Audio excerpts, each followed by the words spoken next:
proses memanusiakan manusia. Manusia adalah inti dari sebuah proses pendidikan. Hal tersebut menunjukkan bahwa manusia adalah objek dan sekaligus pelaku pendidikan.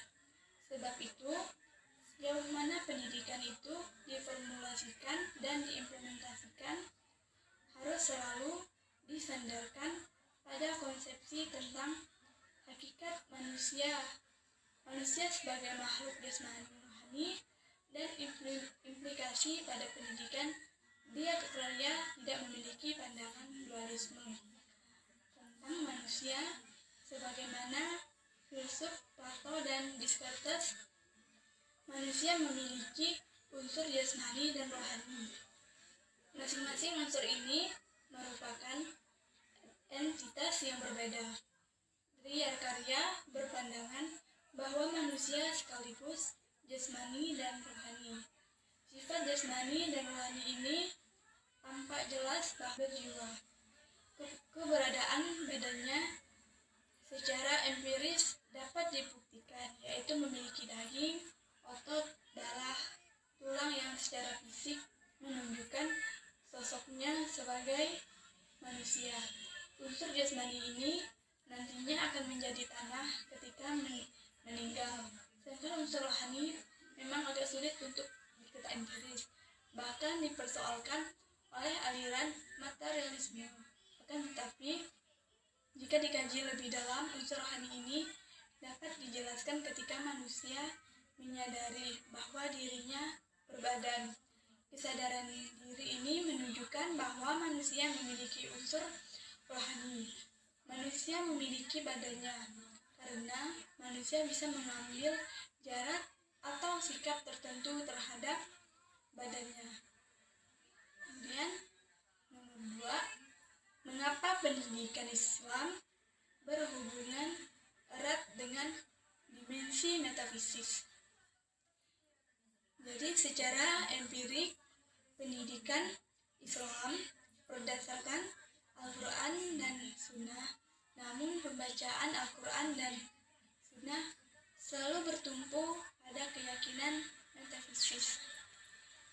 Dalam hubungannya dengan pendidikan, maka pandangan Islam terhadap manusia dapat dilihat dari 4 titik saja, yaitu yang pertama, manusia sebagai makhluk yang mulia. Yang kedua, manusia sebagai makhluk Allah SWT di muka bumi. Yang ketiga, manusia sebagai makhluk yang bertanggung jawab. Yang keempat, manusia sebagai makhluk yang dapat dididik dan mendidik.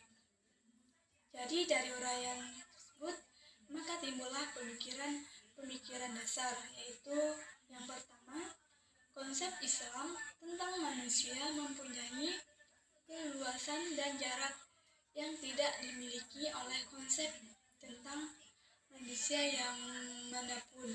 Yang kedua, karena pengetahuan adalah sumber kemajuan dan pengembangan, Islam tidak meletakkan rintangan apapun terhadap kemajuan pencapaian pengetahuan ini. Yang ketiga, jangkauan penguasaan ini harus seutuhnya dengan memiliki keahlian intelektual, karena dalam isolasi seseorang tidak dapat mempertahankan pertumbuhan yang seimbang. Yang keempat, aspek-aspek spiritual, moral, intelektual, imajinatif, emosional, dan fiskal dari kepribadian seseorang tetap diamati dalam membentuk interrelasi di antara disiplin-disiplin itu. Dan yang kelima, perkembangan pribadi dilihat dalam konteks hubungan manusia dengan Tuhan, manusia dan alam. Karena itu, pengorganisasian disiplin dan pengaturan subjek yang direncanakan dengan acuan pada manusia sebagai individu, manusia sebagai makhluk sosial, dan manusia sebagai makhluk yang harus hidup dalam harmoni dengan